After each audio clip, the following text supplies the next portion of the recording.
Here we are. Hour 21, I think this is. Welcome to World Sustainable Procurement Day. I'm sure you've been with us for at least a few sessions up until now. My name's Oliver Hurry with the Sustainable Procurement Pledge team, and delighted to be joined by Miguel Cosio of Gartner, a very, very important friend and partner of the SPP, both personally and as Gartner as well. So delighted to have Miguel with us.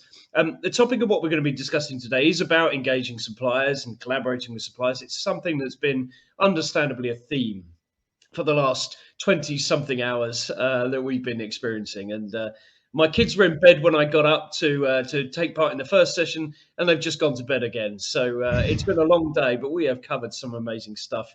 We're into the final 3 hours now, and this is a great session. This is a really, really important session, and it reflects, I think, on the strategic partnership that we have with Gartner to not only keep track of what's going on in sustainable procurement, but also track the impact that the Sustainable Procurement Pledge is having. So delighted to have you here, Miguel, and we can just have a sort of late night chat over here in the UK about sustainable procurement. Excellent. With hopefully others listening. So delighted to have you here. We will no doubt have some questions. You're going to share some of your experiences and findings, and I think kind of wrap up some of the best practice that we've got. But if those listening in want to ask some questions and some pose some, add some thoughts, add some experiences, add some case studies, then we'll still take it at this time. I think no problem at all. So definitely we're keen on that, and particularly those joining in from North America who are a bit earlier in their day, but maybe a bit fresher than I am. But we still want to hear from you as well. So do give us your thoughts, do give us your questions, and we'll get stuck in. But Miguel, over to you. Thank you so much, Oliver, and everyone. Thank you so much for attending to the session. It's a pleasure to be here. So before we get started, I do want to raise something that we've been working with, and we started something that we call the Pulse survey. Right? We did this last year in collaboration between Gartner and the SPP, and Oliver was one of the masterminds behind this. Right? And I wanted just to share the fact that we're about to launch the 2023 version, right? And it's going to be launching next week. So you've seen some of the things I'm highlighting here, right? Like, why are we doing a survey? There's two main reasons that we're doing this survey. One is to get your input in terms of how is the SPP helping you achieve your goals? What are the kind of resources that you have? What is your overall satisfaction, etc.? Things that will help the SPP become even better than it is today. And then the second reason is we are collecting data in terms of how can we assess the state of sustainable procurement, right? What are the things what are the issues, the topics companies are focusing on? What are the main challenges? What are the things that work, that don't work? I'm actually going to be using some of the last year's survey data in today's presentation. And as you can see here, we're launching next week, and you will be receiving an invite from the in an SPP newsletter. So if you want to see what the results look like, go to the SPP's website. You can see last year's results, and we will be making all of the results available for these years as well for everybody who wants to access it. Obviously, freely available as everything that the SPP is doing. All right, perfect. So I'm going to share with you some of the insights that we've been collecting in the last 12 to 18 months. We speak to hundreds of CPOs and heads of strategy and procurement in my role in Gartner. I'm a research analyst, so I'm always learning different stories, understanding what works, what doesn't work, what other practitioners like yourselves are doing. I've been with Gartner about 7 years in procurement, and before this, I spent more than 10 years also in procurement. And the reason I bring that up is when you think about a procurement function, a procurement professional, you typically think about cost, quality, and service, right? Those are the things that have historically been at the core of everything that procurement is doing. But in recent years, we're seeing significant pressure for procurement to start embedding sustainability in their ways of working. Now, in our survey from last year with the SPP, we asked the question, what were the reasons respondents were pursuing a sustainable procurement strategy? And you can see here that on the left-hand side, those are the top reasons: regulatory compliance, customer retention, and brand differentiation, right?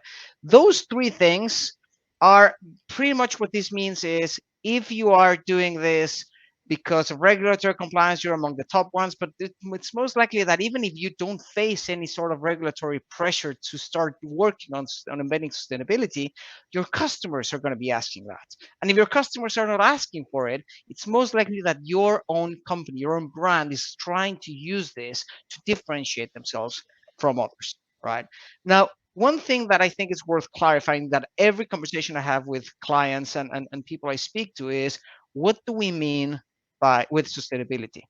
And when I say sustainability, if I usually ask this question to 10 people and five of them think about greenhouse gas emissions, other five think about broader sustainability. For the purpose of this conversation, it's going to be environmental, social, and governance issues.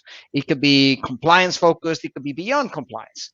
Now, regardless of the topics that you are currently focused on as part of your sustainable procurement strategy, there is one thing that is certain, which is you can't do anything without engaging your suppliers. And this is a real challenge. And there's several reasons why this is challenging. But two of the top ones are, one, it's not something that we've historically asked suppliers to do. It hasn't been part of the agenda. And then second, your suppliers are being asked by multiple customers to focus on different things. They all have different data requirements. They all are asking them to use different platforms. And this makes supplier engagement really hard. In some cases, suppliers will be unwilling to engage with you. In others, they'll simply be unable to engage with you. So the real question here is, how do we bring our suppliers along in our sustainability journey? And that's where I want to talk about the three steps that we should all be following. These are proven steps that we see companies take that are leading edge in how they're embedding sustainability in procurement. Now, we think about prioritizing, we need to focus our efforts. Now, everybody here already is doing some sort of prioritization when they're looking at their suppliers. At the end, the reality is most of you have hundreds, if not thousands of suppliers, and you need to identify which are the suppliers that are most relevant to your sustainability goals. In the survey, in our SPP survey from last year, we identified what were the top criteria being used by respondents to identify some of these suppliers. Now, most of you are already doing this. Most of you are already prioritizing. However, what you're not thinking about is creating a differentiated approach. Why? Because not all of your suppliers have the same maturity level, and your ability to influence is actually going to vary supplier by supplier. So if you think about how do we actually segment suppliers, remember, these are all the suppliers that are important to our sustainability strategy. You need to think about maturity. So think about the supplier's maturity in terms of what is the commitment levels, what are the transparency into the actions that they're taking to address sustainability, and what progress are they reporting. If you are dealing with a supplier that has no public commitments, it's most likely that their maturity is going to be low, right? If you see, on the other hand, a supplier that's very high maturity, then you know that the approach has to be different with that supplier. I've had companies that come to us and say, we need help. We came up with our 150 question survey that we built in Excel. We send it to our suppliers, and our most important suppliers are not responding. And when I ask who are those important suppliers, they tell me names like Amazon, Google, Microsoft. They are not going to be responding to your bespoke assessments. You need to figure out, you need to, before you reach out to your suppliers, you need to assess that maturity level. Now, you also want to assess your ability to influence. And usually that ability to influence, you can assess it looking at three particular things. What is the vesting balance? In other words, how much does your spend represent of their revenue? It doesn't matter if it's your biggest supplier, you need to understand how big you are for them as a customer.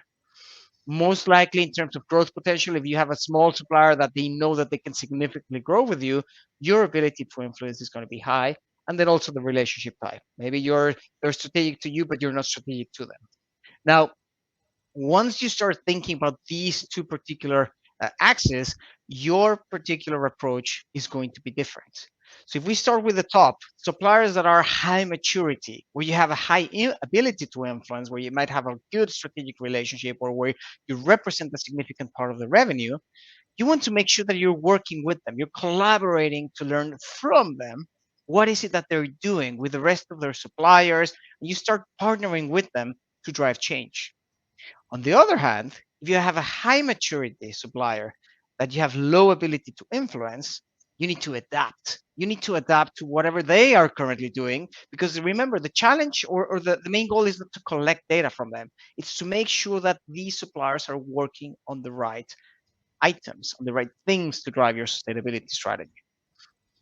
If you go to to lower level maturity suppliers that are you don't have the ability to influence, this is where you have to ask yourself, how important is your sustainable procurement strategy to you, right? If it's very important, you need to put them on a plan to start either getting rid of them or improving them as soon as possible. Now, most of your suppliers are likely going to be falling within the lower maturity, where if you're like most companies that have a lot of SMEs, but your ability to influence is going to be higher. For those, which is where you're going to most likely end up focusing on, where the majority of your suppliers are going to be, that's the group of suppliers that you need to engage to improve. A case study that I'm really, really looking forward to sharing here comes from Philips. Now, for them, they have 24,000 tier one suppliers, rough numbers. And this includes direct and indirect materials. But these are suppliers that are tier one, so suppliers that are they have a direct relationship with. Now, what they do is based on strategic importance of the supplier, based on the spend and the difficulty to replace, they narrow that scope down to slightly over 3,000 suppliers that they're going to consider as part of the scope of this program. Now, all of these suppliers are then assessed using several things that you can see here on the screen. So at the center are things, topics that come from their code of conduct, from their industry association. And for each one of those topics, they have the outside ring factors, which are 9 factors in total. Very complex evaluation, but thanks to this evaluation, they define what is the approach that they're going to be taking to address these suppliers. They recognize that they have some very high maturity suppliers. They call them best in class or do it yourself suppliers. They're not going to micromanage these suppliers. They're just going to make sure that they're working on the right things. They enable some peer to peer connections, and that's it. The real group of suppliers that they're engaging is there's what they call the supplier sustainability improvement plan. For those suppliers, it's not just the self-assessment, it's a test validation, it's a site visit, and that results into an improvement plan that is developed collaboratively. When I say prioritize, I mean prioritize. These are other examples that we see from different industries. On all of the sources, you will be able to access these. This is all publicly available information. Ericsson, roughly 18,000 suppliers, and only 2,000 suppliers are in scope for their broader ESG program, and 350 for their greenhouse gas emissions program. Roche, Schneider, very much the same approach. You have to prioritize your efforts. Now, by the way, Oliver, as we move into the next sessions, if you see any questions that speak to any particular things that we've just covered, feel free to interrupt me, and we can address some of those questions to start getting addressing some of them. Okay. Yeah, no Now, problem. now the second thing is once you prioritize, once you tailor your approach, we need to talk about incentivizing, because most people are going to be thinking about incentivizing as financial incentives, but that's just really part of the equation. The first thing that we have to do here within incentivizing is motivating suppliers. We need to make sure that your suppliers care as much as sustainability outcomes as you do, right? And I see a lot of companies doing summits, events, or supplier days where they get together with their most important suppliers and they start sharing with them like the narrative is usually, why is sustainability important for everyone, right? For us as human beings. And this is where they share the different impacts and projections. And I mean, we all have access to so much information in terms of the need and the urgency to drive sustainability outcomes. Now, the second thing that they will share is how it affects their business, right? So it could be things like how regulatory landscape is changing, the different stakeholders. It could be customers, it could be different, even employees who are putting pressure here. And then at the end, it's what's in it for them as a suppliers. At the end, these suppliers, if you're the first customer to ask suppliers to focus on sustainability outcomes, you're not going to be the last ones. Now, one of the things that I really like to focus here is making sure that you focus on these conversations with your suppliers on collaboration and continuous improvement. And this is drawing also from the case study from Philips. They started their program in 2004. But in 2016, they realized they needed to change their approach because they were on this cycle where every time they went in, they audited a supplier, most suppliers would fail, then they would work with them, then everybody would pass in 6 months, and then they would fail again in 2 or 3 years again, and so forth and so on. So suppliers were pretty much focused on hiding poor practices from Philips. So what they did in 2016 is the lead of their responsible sourcing program went to see some of the most important suppliers. They gathered them all in one place, and he made these suppliers a promise that really changed the tone.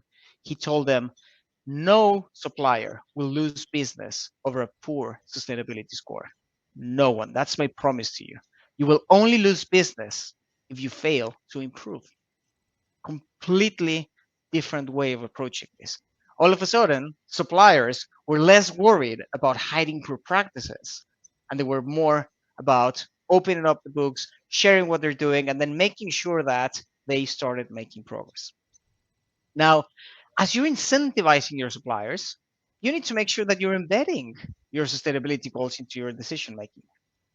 So if you think about the supplier side of the equation, you need to take a look at the entire supplier life cycle from the moment that you're doing an RFQ, RFP, RFI to how you're selecting your onboarding suppliers, how do you measure their performance. You need to identify on which of these steps you're going to be embedding your sustainability goals. Now, let's face it, everybody says sustainability is important. The real question that you need to be asking yourself is how important it is. Maybe it's not as important for you to include in your supplier selection criteria. Maybe it is, right? So those are the questions that you need to ask yourself. But at the end, if you don't incorporate your sustainability goals around the different ways that you're working with suppliers, your impact is going to be very, very limited. Now, it's not only on the supplier side, it's also on the procurement side. Because you could be right now somebody who sits in a sustainability office and you're struggling to make sure that procurement as a team, they're including this into their conversations.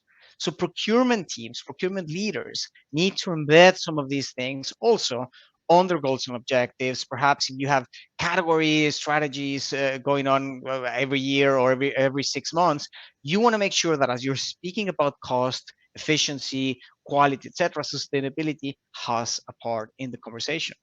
We see a lot of companies now including this as part of the performance bonus. If the company, if the procurement team and others, they don't hit their goals on sustainability, among other things that they're doing, their bonus is affected. At the end, we need to make sure that sustainability goals are equally important to both procurement and your suppliers. Now, one of the questions that I get very often is, all right, so I get this, we're going to be embedding some of these things, like we're going to start measuring or setting KPIs in these different processes, right? Either on what procurement is doing, what suppliers are doing. But the challenge that a lot of people have is, what do we include? What metrics should we focus? And my recommendation is always, you need to take a phased approach to how you start measuring performance. As you can see here, what I typically recommend is you want to start with commitment type metrics, then you move to transparency, and then you move to progress metrics. And I'll give you a perfect example.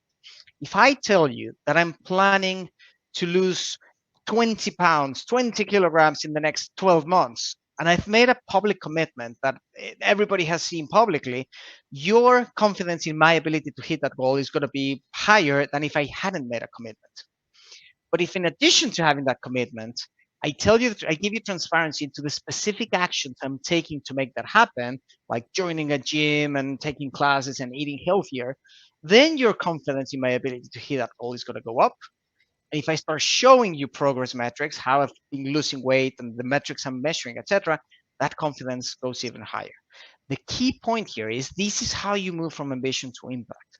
At the very beginning, it might be tempting for you to ask suppliers to report on all of the progress they're making on decarbonization. But if you're just getting started, you first need to focus on what is their commitment level. You need to focus on asking them or encouraging them to set a target. maybe a publicly available target, maybe an internal target, right? But you need their commitment. Once you have a majority of suppliers that are important with that commitment, then you start asking about transparency into specific actions. So this has to be a phased approach, and the same applies with internal procurement metrics, right? If you're struggling to figure out what to measure, maybe start measuring with how many suppliers of our target suppliers actually have commitments. Now, as we continue to think about some of the incentives, you also have to think about setting a clear rewards and penalty structure. Depends on the topic that you're talking about, right? So when I think about greenhouse gas emissions, most companies are still on the positive reinforcement side of the equation, right? So most of them are thinking about both financial and non-financial rewards to try to make sure that we are motivated and incentivizing some of these suppliers. But in some cases, you might need to start including penalties as well. And remember, there's financial and non-financial ones. At the end, some of these things are what makes it real for the suppliers. If you're asking a supplier, you're telling them that it's going to be part of their performance evaluations, and they have a lower score than you want them to do to have, then there should be consequences, and you need to think about a combination of these rewards and penalties. In the survey we did last year with the SPP, we also asked what are the incentives that practitioners were using, and what was the effectiveness of these incentives. And you can see a long list of different incentives, and pretty much you can see what the leaders were doing, what the followers were doing. And just to clarify, when I say leaders, the way we split leaders and followers is quite simple.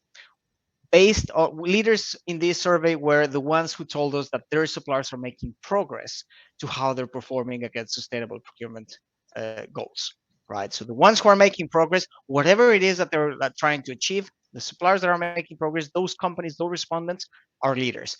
And you can see here that overall, leaders are using way more incentives than followers. Now, not all incentives are going to be equally effective. If we take a closer look into the effectiveness as reported by the leaders, we can see that 62% of the leaders told us that including sustainability requirements in contractual agreement, it's either effective or significantly effective. So if you're trying to start embedding some of these requirements in your processes and creating some of these incentives, this is a good way for you to start identifying which are the ones that are most likely to yield more or better results for you. Now, a couple of case studies that I like bringing up, right? So Bridgestone. So what they've done is they've been using EcoVadis since 2018, which is a ratings platform, and you can assess suppliers on a wide range of topics via self-assessments. But last year, it was towards the end of 2021, in fact, they started linking these ratings to a supply chain financing program. So suppliers that had better results in terms of those the EcoVadis rating, or they were showing improvements, they had access to lower financing rates, and suppliers could get paid earlier at a lower discount. Solvay, on the other end, and I know, Oliver, you're close to this example, right? But they started their engagement in 2021 in April. And their goal was to collaborate with more than 200 suppliers and identify and formalize concrete projects that could help them deliver on their sustainability goals. They held three particular events: an inspiration day where they motivated these suppliers, they requested innovation, they told them what kind of innovations they were looking for. A second event, which was pretty much a hands-on workshop where they started to discuss some of these ideas that suppliers had come up. And then the last event, in terms of awarding and recognizing publicly which were the most innovative suppliers. Again, a couple of examples, very different, but we need to make sure that we're incentivizing suppliers to care about this topic. The third step that everybody has to think about is making it easy for your suppliers so that you can help them to help you. First thing that I will say here is you have to be flexible. Why? Because you're not the only customer. There's this story of a supplier auditor, right? So a buyer has an auditor, and they go in and they're walking. This inspection auditor is walking down the line of a supplier, and he turns around and he sees something very interesting. He sees that all the fire extinguishers are mounted on vertical railings.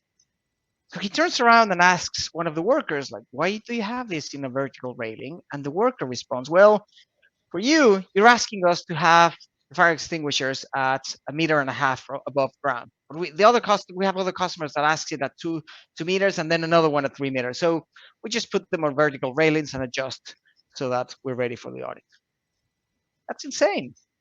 Your suppliers are being asked about very similar things that you're asking by different customers.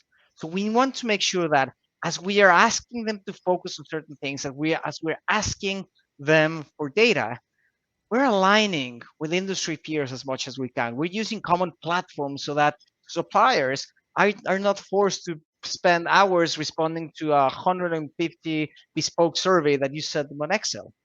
But not only that, you also want to make sure that the goals and targets that you're setting for these suppliers are tailored to their capabilities. Not all suppliers can deliver on the same way. Some of them, they need to take baby steps because they are SMEs, right? And we need to help them. Others are going to be way more advanced. At the end, one of the things I always focus and recommend is you need to make sure that you are recognizing and rewarding not just overall performance of your suppliers, but improvements, continuous improvement. You might have a supplier that's still underperforming in according to your requirements, but if they are improving their performance, you need to recognize them so they keep improving. A case study that I often bring up is from Walmart, right? So their project Gigaton, they launched around 2017, was in the middle of 2017, and their goal was to engage suppliers to reduce 1 billion metric tons of carbon emission equivalents. Now, for them, they gave suppliers the freedom to choose among the 6 things that you see here on the screen, and they gave them the freedom to set their own targets.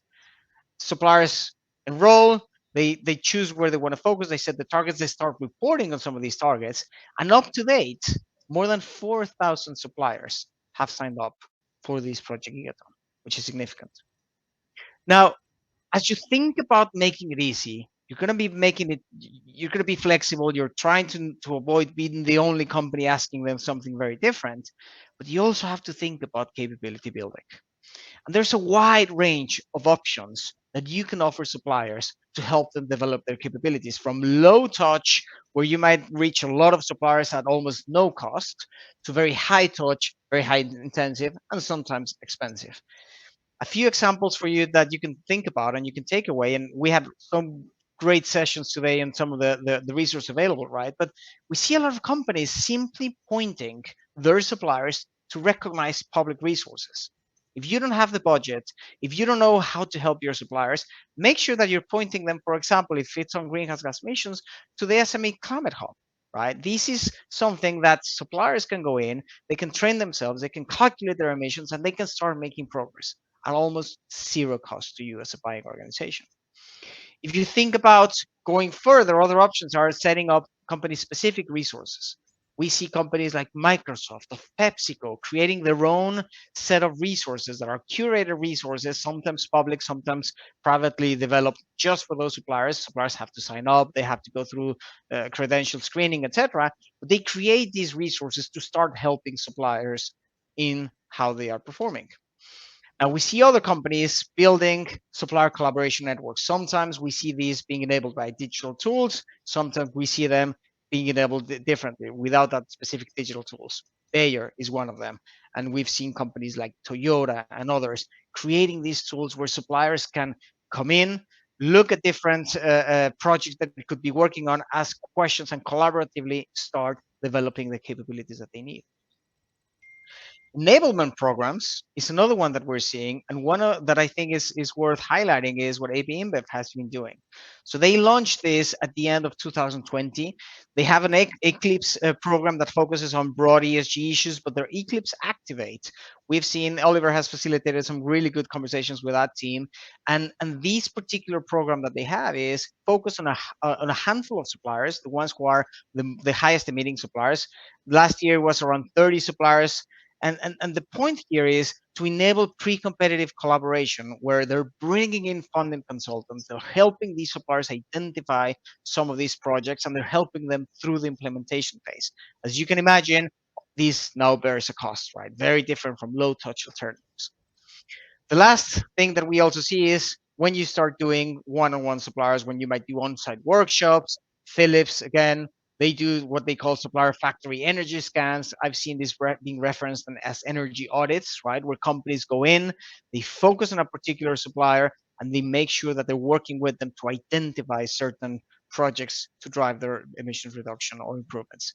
At the end, you need to make sure that you're thinking about this from a broad scale, right? So if you use a combination of these options, you will be able to engage more suppliers, and the ones who are more intensive, then maybe you start doing some high touch approaches. The last thing that I would say in terms of making it easy for your suppliers, it's not just about ability building. You also have to assess if your purchasing practices are helping them deliver on your goals. Because at the end, if you're asking your suppliers to pay a living wage, but your cost negotiations don't respect that, the fact that they need to be able to pay a living wage, your suppliers are going to be unable to deliver. Or maybe you're asking suppliers to limit the number of working hours that the workers are spending in the factory.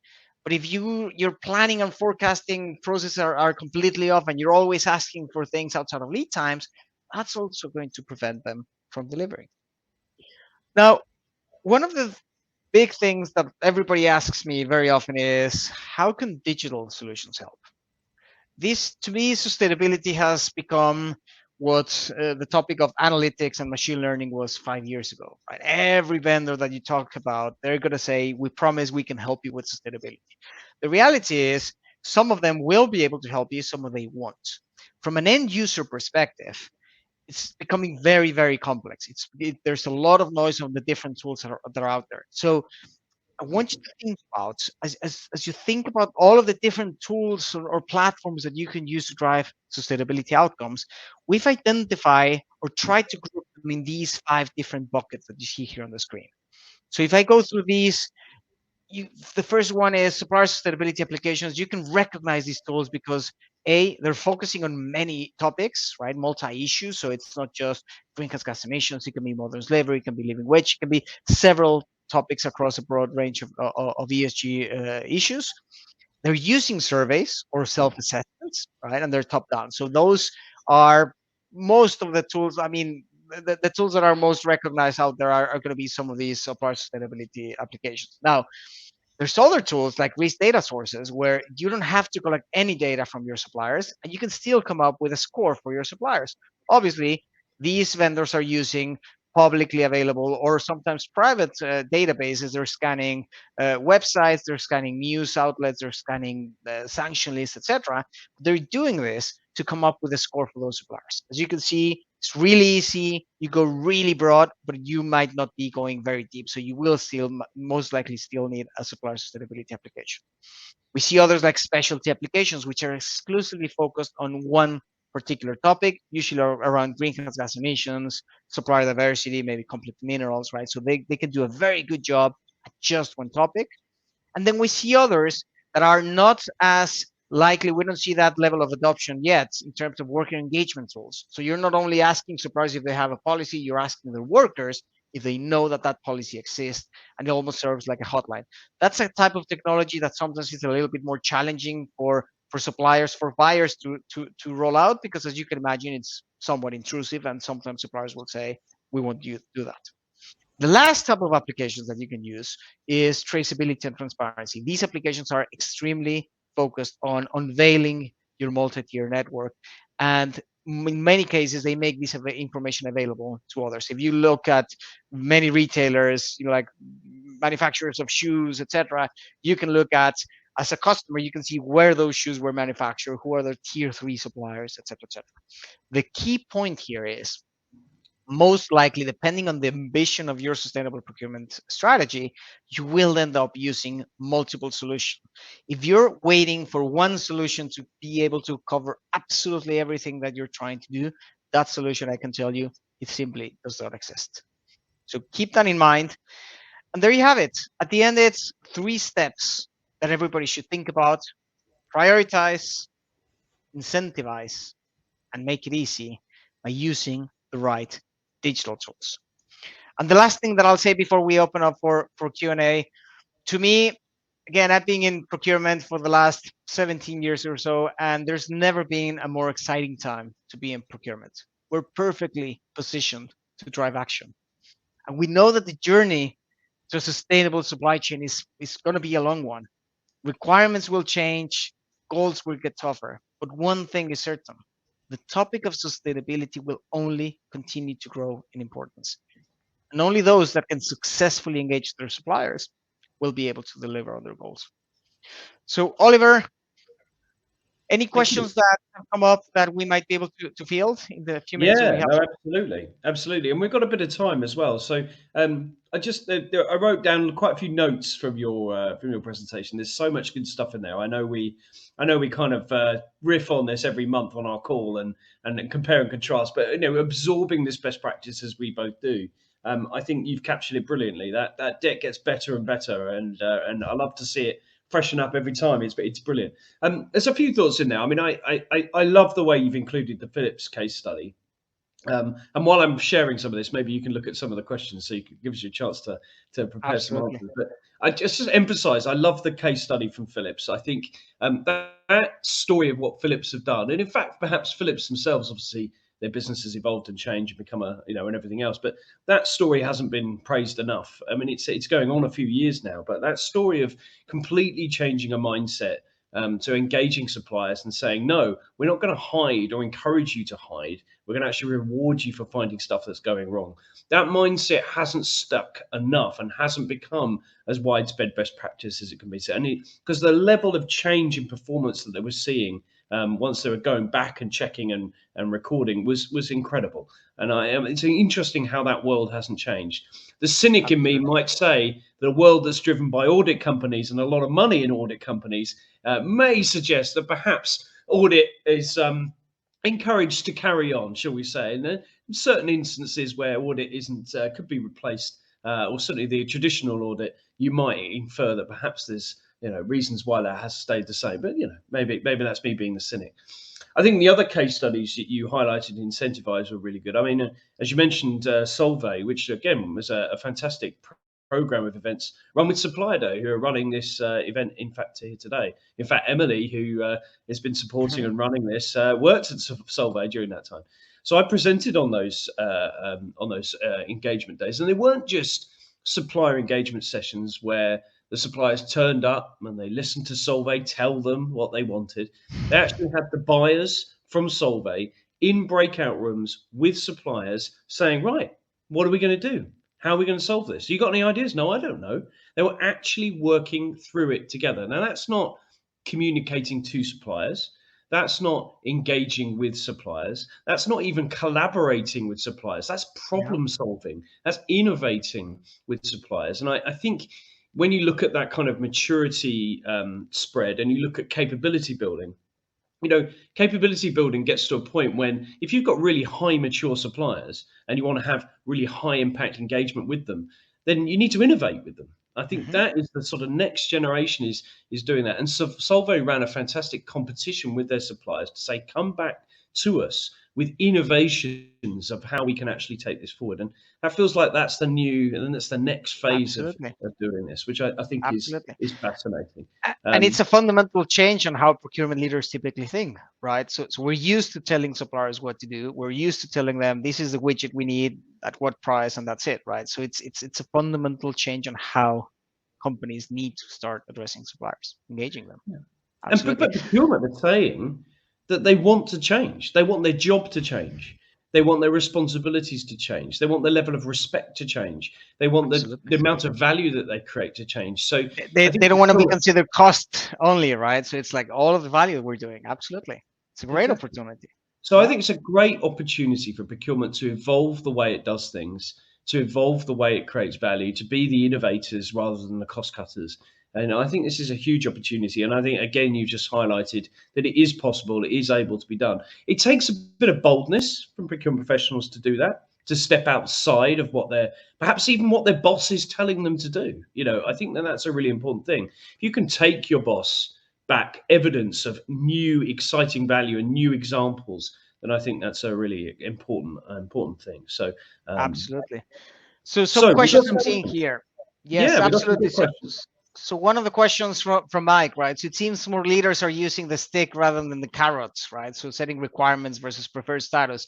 I would say it depends on the topic, right? But generally speaking, I would say that at the beginning, right? So if you take things like greenhouse gas emissions, right? So at the beginning, most companies are more focused on recognizing good work, but at the end, that positive reinforcement eventually becomes a requirement. It's a requirement to do business, right? So it's almost like a wave. So as some of these new requirements come in place, they start motivating suppliers with the carrots, right? But at the end, it becomes part of doing business. It's almost like a requirement.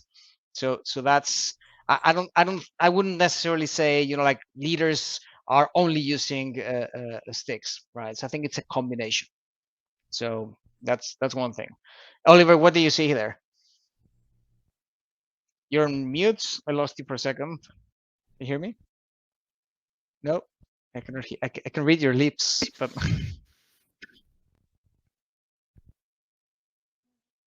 and no, I cannot hear you. Keep trying. Interrupt me when you have a chance, so no worries. So another question from Kanika. So despite strong stability goals by different companies, it could be seen that companies are unable to meet their goals. Where do I think the gap is? That's a very good question, Kanika. To me, if somebody were to ask me like what are the two main things that I think are happening and why companies are not making progress, I would say it's definitely one of the big ones is going to be they're not taking this seriously. You can see a lot of companies saying they have very big and very ambitious goals, and then you speak to someone in the procurement team, and they are not incorporating this into how they're managing suppliers. They're like, yeah, that sustainability is very important, but cost is going to be 95% of our selection criteria, right? So the embedding the goals into how they make decisions, that to me is still lagging in many companies, like leading companies that I speak to, or allegedly leading companies. When I ask them how much is sustainability out of your performance evaluations, it's 5%, right? So I think there's still a lot of work to be done in terms of making sure that they drive progress. Oliver, are you back with us? I think so. Can you hear me? Yes, you are. Yeah. So yeah, I was addressing what are the biggest gaps or why companies are not making progress. To me, it's one of them is companies are still not taking this as seriously as they say they should be. They're taking this. That's one of the biggest takes for me, and Yeah. they're not evolving how they think about suppliers. It's like we're gonna tell suppliers what they should be doing, and that's a serious mistake. Yeah, no, I agree with that. I think there's a number of reasons why companies, perhaps particularly on scope three, perhaps are not achieving our targets. And bearing in mind, some of these goals and targets are a little bit way out, and there's a lot of work to be doing. And scope three is incredibly complex. So one of the first things that I've seen is scope three targets are madness. Some of them are crazy targets that have been set for procurement, not involving procurement at Absolutely. all. I think this is a common thread that procurement must be involved in the target setting conversation. The amount of companies that I've spoken to who frankly turned around to me and said, there is absolutely no way we can achieve our insane scope 3 target because we were never involved in the decision. So, one thing procurement needs to do is get involved at the target setting stage rather than having something happen to them. So, that's kind of one thought to it. I think the other thought is that ultimately some of these goals are going to need complete transformation. They're going to need innovation to achieve them. I think this is true for most climate change goals. I don't think we can actually achieve a lot of them without significant innovation and significant change. So, even more reason to not be sending questionnaires to your suppliers asking for some data and some carbon tonnage rather than talking to your suppliers and saying, how can we fundamentally change what we're doing to create more value, to innovate products, to and do things like that. It's if you look at the if you take the pharmaceutical industry and you look at the inhalers that they have, which has a very high footprint, you look at some of the products there. They need to collaborate with those suppliers about changing those products, changing those things. You need to think about the formulas of the product rather than just send some questionnaires to suppliers. So innovation will take us there, and I think it's okay to be behind on some of these goals, providing you've got the good supplier engagement and capability building programs, which will help accelerate that journey to get there. So I think the other thing I just wanted to say was I slightly disagree with Mike's view that leaders are perhaps using the stick rather than the carrot. I would generally say that in my experience at the moment, the leaders are very much going with the carrot.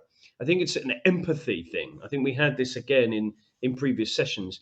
It's very difficult to bring a stakeholder along with you if you don't empathize with their situation. And the three reasons why a supplier doesn't make improvements on carbon emissions is because they don't know what to do, knowledge. They don't have anyone to do it, resources, and they don't have any money. I mean, you can't just suddenly turn around to a mid-sized business that hasn't done anything, and for understandable reasons, and you've been crushing them on cost and delivery for years, and suddenly say, "Oh, by the way, we want you to be an expert on carbon and have solved it for us." So I think it's important to empathise with those suppliers, and capability building them at scale is really going to drive that. You can shout at suppliers as much as you like, but at the end of the day, if they're not going to improve their emissions, they're not going to help you. And you can't just Absolutely. swap them out and swap them in, because many other suppliers are in that situation. So, Absolutely. yeah.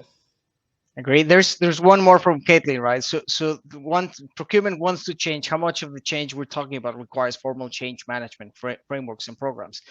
This it does require a significant change from procurement, because if you think about this, it's not only what procurement measures and how they're measured, it's how they communicate their value, right? Let's face it, historically procurement has been in the majority, not everybody, not everywhere, but in the majority of organizations, procurement has been the people that drive savings, right? And all of a sudden it's not only savings, we're talking about risk. And like, I think, to me, COVID really helped us elevate the role of the procurement function, because all of a sudden it's like, oh, procurement is actually helping us, like get products to the door, right? So it's really making sure that you stay with this kind of like if you're in the limelight or the spotlight, you should be using this, right? So the way you communicate value is significant, and you do need formalized frameworks. You need to change that, and you need to, like Oliver, what you were saying in terms of capturing innovation from suppliers. That's not going to work if your own teams don't think that the procurement should be even included in innovation conversations, right? So it is a massive undertaking. I don't think this is easy in any way, right? But at the end is, regardless if you're in procurement or you're in a sustainability team, you need to make this relevant for your suppliers in terms of embedding it, how you work on it. Yeah, I completely agree. The SPP is a giant change management program for procurement. That is essentially what the SPP is. We are trying to help a profession change. And I keep saying this, but we're about the P's, really. We are about people, planet, and profession. We are trying to help the planet. We're trying to help the people on the planet, and we're trying to help a profession to grow, to evolve, to change, and to really grasp the opportunity that it has. And I think that's absolutely critical. People in the great resignation are a bit frustrated with their job. They're wondering about purpose, all of these things. And procurement has, as we've said already today, a huge amount of responsibility and a huge amount of power. And I think a huge amount of opportunity. So in order to change, you need to realize that you can change. You need to realize that it's possible. You need to be able to see what you could be. You need to realize that you can get there. And you need to unlock all of those things. And I think, again, the final four things that we've always focused on at the SPP are the reasons why procurement say they can't change. They don't know what to do. They don't know how to do it. They don't know who to do it with. And their boss won't let them change. So if we can tackle those four things, which is knowledge and tools with the likes of yourself, Miguel, networking days like this, and we can help procurement leaders to actually walk the talk and not just say stuff on stage. We can hold them to account and say, look, you promised that I could do these things. You promised that we could try these things. I think that's real where we can drive change. So I'm excited. Absolutely. Almost sounds like I haven't been up all night. It almost sounds like you haven't been up all night. You got me excited. Excellent. So I guess just some final like parting thoughts, right? So make sure that next week when you get the invitation, participate in this in this year's poll survey. We have some scope 3 specific questions to start embedding, like understanding what capability building actions make more sense, are more effective, etc. So we're changing the questions every year to make sure that we're bringing more value, more insights to everyone. Connect on LinkedIn. This is a QR code. This is the first time I've tried this. Hopefully it will work, right? Just scan it. We'll take you and you can reach out. Happy to share a copy of the slides. If you have a good story to share, you want to be featured on some of the reports that we're doing at Gartner, we love great stories.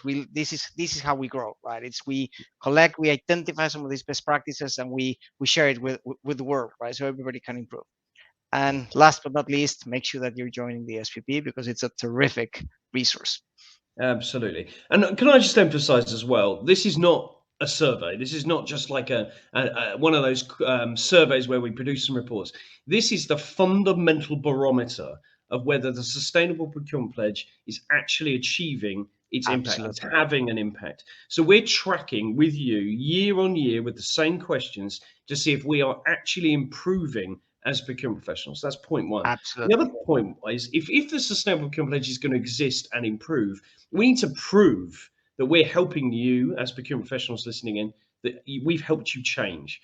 So this work that we're doing, Miguel, this pulse survey, this pulse barometer, whatever we call it, is the single most important thing you could say that we do. Because if we have an impact on you and you don't tell us, then it's all going to be gone to waste. So it's critical. All 66 people that are listening to this session now, wherever you are in the world, I want you to promise me now that you're going to complete this and take part in this because it's very, very important. And then more importantly, tell your friends. That's the second most important thing you do. So, Miguel, just on behalf of the SPP, thank you. I know this is a partnership we've worked hard on because it is critical that we work together on this partnership. We're a great, hopefully a good duo, a dynamic duo. Absolutely.